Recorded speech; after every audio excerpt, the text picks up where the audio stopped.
सर्वप्रथम पूजा किसकी। एक बार जब पार्वती जी स्नान करने जाने लगी तो उन्होंने अपने पुत्र गणेश से कहा, बेटा मैं नहाने जा रही हूं, तुम द्वार पर बैठे रहो।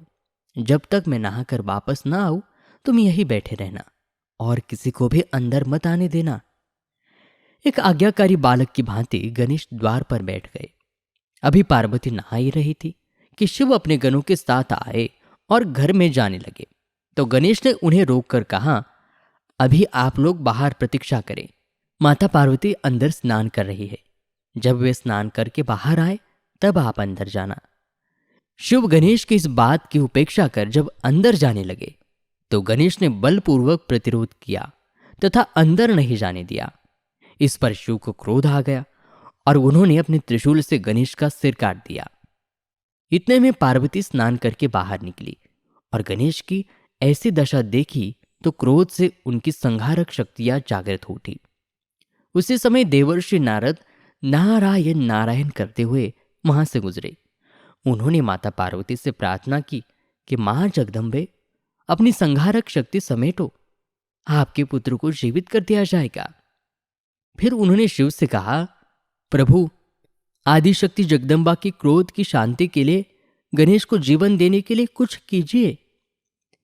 नारद जी की यह बात सुनकर शिव ने एक गज शावक का सिर काटकर तत्काल गणेश के धड़ से जोड़ दिया। अब धड़ पर हाथी का सिर जुड़ने से गणेश जीवित हो गए और उनका नाम गजानन पड़ गया। जब पार्वती ने पुत्र का यह रूप देखा तो नारद जी से कहा, देवर्षि, मेरे बेटी का यह रूप इसे कौन सा देव तो प्रदान करेगा। देवों के बीच में गजमुख से इसकी क्या स्थिति होगी। कुछ ऐसी व्यवस्था करो कि सब देवों के पूर्व गणेश की पूजा हो, तभी मैं अपनी संहारक शक्तियां समेटूंगी।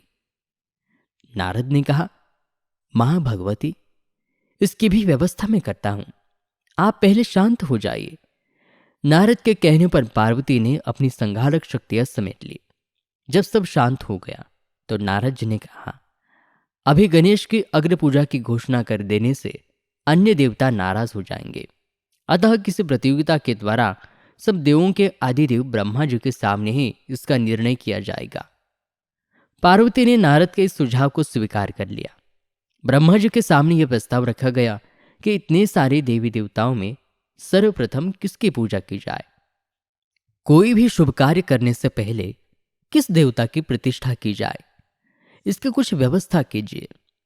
देवताओं को भी यह प्रस्ताव पसंद आया। सबने कहा, हाँ, ऐसा हो जाए तो ठीक होगा। लेकिन कोई भी देवी देवता इस बात को लेकर रुष्ट नहीं होगा कि मानव ने सबसे पहले मेरी पूजा नहीं की।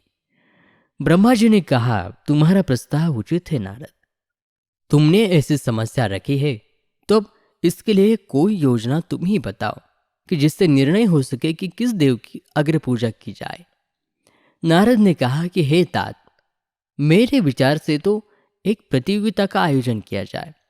देवी देवता अपने अपने वाहन पर सवार होकर इस पृथ्वी की परिक्रमा पूरी कर सबसे पहले आपके पास आ जाए और वही अग्र पूजा का अधिकारी हो। देवर्षि नारद के इस सुझाव को सबने स्वीकार किया। ब्रह्मा जी ने भी इसे स्वीकृति दे दी। सब देवता अपने अपने वाहनों पर सवार होकर पृथ्वी की परिक्रमा करने निकल पड़े। गणेश जी अपने चूहे पर सवार हुए। वे सबसे पीछे रहे। उनकी सवारी चूहा अन्य देवताओं की सवारी का क्या मुकाबला करता, पर प्रतियोगिता में भाग तो लेना ही था। नारद गणेश का उपक्रम देख रहे थे तथा विचार कर रहे थे कि गणेश तो शरीर में वैसे भी लंबोदर, भारी भरकम, ऊपर से सिर भी हाथी का, इनकी सवारी भी विचित्र चूहा जैसा छोटा सा जीव, कैसे पृथ्वी की परिक्रमा सफल होंगे। उधर माता पार्वती को तो वचन दिया था कि उनके पुत्र गणेश की अग्र पूजा होगी। ऐसा सोचते हुए उन्हें एक उपाय सूझा। वे गणेश से बोले, हे गणेश जी, उन बड़े बड़े देवताओं और उनके भारी भरकम वाहनों के बीच में आप अपने भारी शरीर से इस छोटे से चूहे पर बैठकर पृथ्वी की परिक्रमा तो संभव है कर लो, पर सर्वप्रथम आने के बारे में कुछ सोचा है। गणेश ने कहा कि मेरे पास जो वाहन है मैं तो उसी का प्रयोग करूंगा, प्रथम आऊं या ना आऊं। नारद ने कहा, ये करो, अपने स्थिवान का प्रयोग करो, पर बुद्धि के साथ। देखो, ये सारा विश्व ब्रह्मांड प्रकृति और पुरुष में समाया है, और ये सब कुछ राम में रमन कर रहा है। ब्रह्मांड राममय है। इसी नाम की परिक्रमा ये भूमंडल कर रहा है। अतः तुम इसी नाम की परिक्रमा कर लो। तुम्हें पृथ्वी ही नहीं, समस्त ब्रह्मांड की परिक्रमा का फल मिलेगा। गणेश ने कहा कि हे मुनिवर, आपका ये विचार तो उत्तम है। मैं राम नाम की परिक्रमा करूंगा। और ये कहकर उन्होंने भूमि पर राम राम लिखा और अपने मूषक पर बैठ गए। उस नाम की 3 बार परिक्रमा करके ब्रह्मा के समक्ष जा खड़े हुए। ब्रह्मा जी ने देखा कि अभी किसी भी देवता का पता नहीं, और गणेश ने अपनी परिक्रमा पूरी भी कर ली। उन्हें तो आश्चर्य हुआ, पर बोले कुछ नहीं। बाद में जब सारे देवता परिक्रमा करके आए तो ब्रह्मा जी ने कहा, देवो, आप लोग एक एक कर आते रहे, पर यहां तो गजानन सबसे पहले मेरे पास पहुंचे, इसलिए अग्र पूजा का अधिकार इन्हें ही मिलना चाहिए। अन्य देवों ने आपत्ति की कि प्रजापति ये कैसे हो सकता है?